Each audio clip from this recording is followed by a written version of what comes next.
Hello and welcome to Scodemy. तो आज RRB NTPC undergraduate का फर्स्ट शिफ्ट खत्म हुआ है एट गुवाहाटी जोन। तो हम लोग सेंटर के बाहर ही हैं। तो आइए हम लोग पूछते हैं कि एग्जाम्स कैसे गए हैं बच्चों का। ठीक है, आइए। আপোনাৰ এক্সাম আছিল এতিয়া, কেনেকুৱা হ'ল এক্সামটো ক'ব নেকি অলপমান? এক্সাম বেয়া। ক'ৰ পৰা আহিছে আপুনি? বঙাইগাঁও। বঙাইগাঁৱৰ পৰা আহিছে। কিমান এটেম্প কৰিলে আপুনি? 80 টুক্কা। 80 এটেম্প কৰিছে। টুক্কা। ঠিক আছে দিয়ক, থেংক ইউ। এক্সকিউজ মি, আপোনাৰ এক্সাম আছিল এতিয়া, ভালো হয়েছে। ভালে হৈছে? কেইটা কৰিছে আপুনি?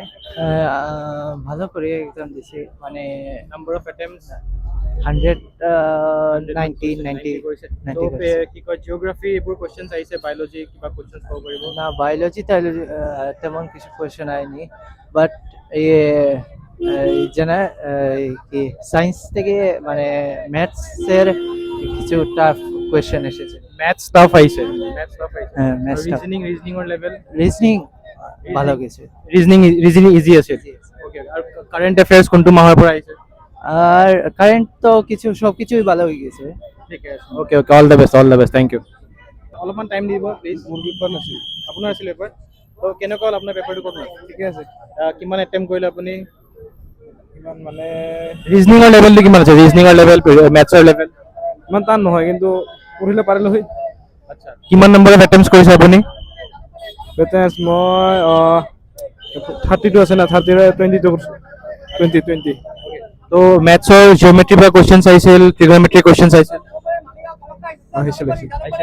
কেইটা কুৱেশ্যনছ আহিছিল ক'ব পাৰিব? কেইটা আহিছিল মনত নাই। কি টপিকছৰ পৰা কুৱেশ্যনছ আহিছিল ক'ব পাৰিব? টপিক্স বহুত এনেকৈ আহিছে, এনেকৈ মনতে নাথাকে, মানে প্ৰেছাৰটো বহুত পাইছিলোঁ না। আচ্ছা, কাৰেণ্ট এফেয়াৰ্ছ কোন মাহৰ পৰা আহিছে আপুনি ক'ব পাৰিব? কাৰেণ্ট এফেয়াৰ্ছ কোন মাহৰ পৰা আহিছে? মানে 2025 পৰা আহিছে। 2026 কি একো অহা নাই নেকি? আহিছে জুলাই মাহৰ এটা দেখা আহিছিল। কুৱেশ্যনটো মনত জুলাই নহয় হেৰি, হয়তো 2025 আছিল জুলাই মাহতো, 2026 নাছিল। ठीक है sir, all the best, thank you. NTPC थोड़ा बता दो, एनटीपीसी अंडर ग्रेजुएट पेपर कैसा था आपका? बढ़िया था। कितना अटेम्प्ट किया आपने?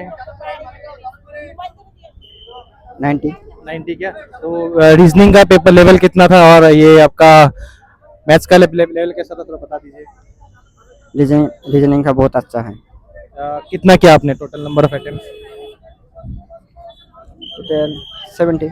70 के। तो रीजनिंग सब आपने कर लिया क्या? कोडिंग डिकोडिंग कौन से टॉपिक से आ रहा, थोड़ा बता दीजिए। मालूम लेवल क्वेश्चन আহিছে? ভালে হৈছে কোৱেশ্চন বিলাক, কওক। ইমান হাই অহা নাই। আচ্ছা, ঠিক আছে। ৰিজনিংৰ লেভেল কেনেকুৱা আছিল? ৰিজনিং লেভেল 90 লৈকে কৰিছো। আপুনি টোটাল 90 কৰিছে? 90 কৰিছো। Total 90 attempt is a very good attempt. So current affairs কোন মাহৰ পৰা আহিছে আপোনাক কৈ দিয়ক যদি আইডিয়া আছে। ওকে, ঠিক আছে। জিওগ্ৰাফি পৰা আহিছে কোৱেশ্চনছ, হিষ্ট্ৰী পৰা আহিছে কোৱেশ্চনছ। জিওগ্ৰাফিৰ পৰা আহিছে, আউট নলেজৰ পৰা আহিছে কিছুমান। ওকে, আৰু বায়োলজি, কেমিষ্ট্ৰি, সায়েন্সৰ পৰা আহিছে। সো 2026 কাৰেন্ট কোৱেশ্চন সুধিছে না 25 সুধিছে?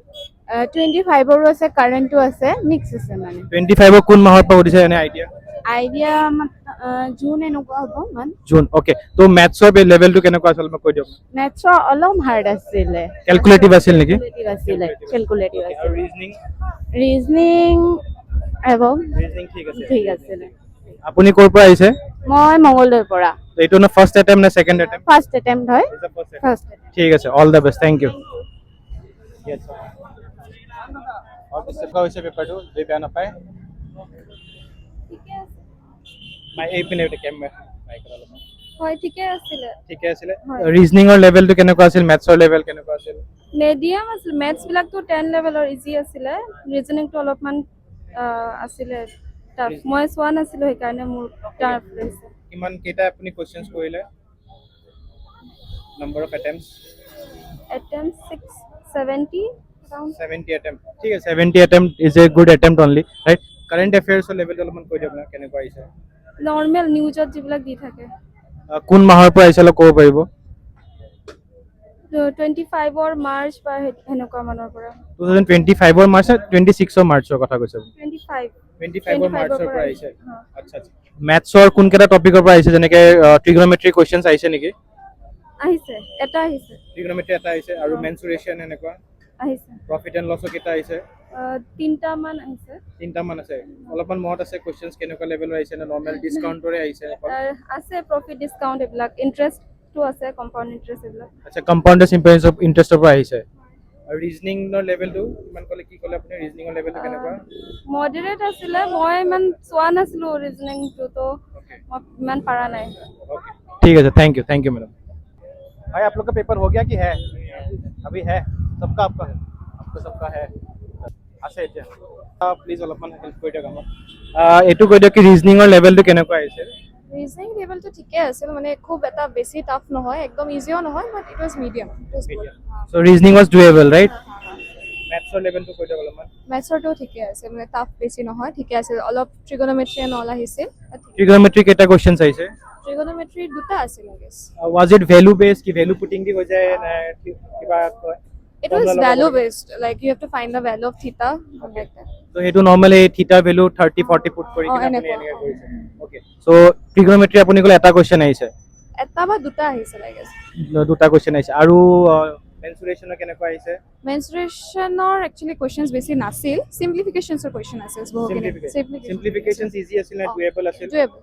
Okay, did you find the paper was very lengthy or it was okay?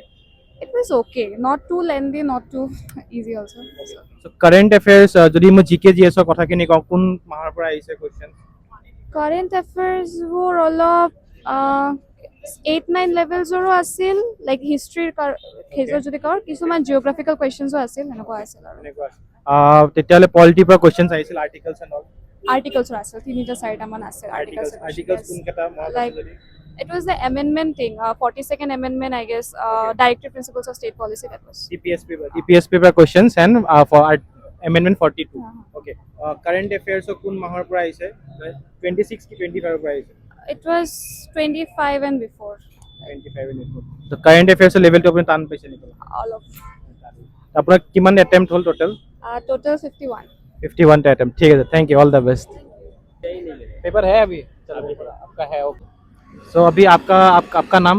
मेरा नाम विशाल दास। विशाल, आप कहाँ से आए हो? मैं उदलगुरी टोंगला से। तो आपका पेपर कैसा रहा, अटेम्प्ट कितना रहा आपका बताइए? टोटल 100 क्वेश्चन था, 97 अटेंड किया मैंने। 97, that's a very good attempt. तो थोड़ा पेपर बताइए, लेवल का पेपर रीजनिंग का कैसा था? पेपर मतलब ठीक ही था, मतलब टाइम थोड़ा मेंटेन करने में प्रॉब्लम हो रहा था, तो इसलिए 3 समथिंग क्वेश्चन रह गए मेरा। 1.5 आवर्स का एग्जाम था ना? हाँ, क्वेश्चंस आपका कैसे आ रहा है, मतलब मिक्स आ रहा है कि जैसे उसमें दिया हुआ है अलग अलग? रीजनिंग और जनरल नॉलेज मिक्स आया था। रीजनिंग और जनरल नॉलेज मिक्स आया था? हाँ, मैथ्स का अलग था? हाँ, मैथ्स का अलग था, पार्ट नहीं था। मैथ्स पार्ट अलग था और शायद से जनरल नॉलेज और रीजनिंग एक साथ आया था शायद से। अच्छा, तो मॉक जो आरआरबी एनटीपीसी ने मॉक दिया था टेस्ट लिंक, वहाँ पे जब से रीजनिंग अलग था, मैथ्स अलग था, वैसा नहीं था क्या?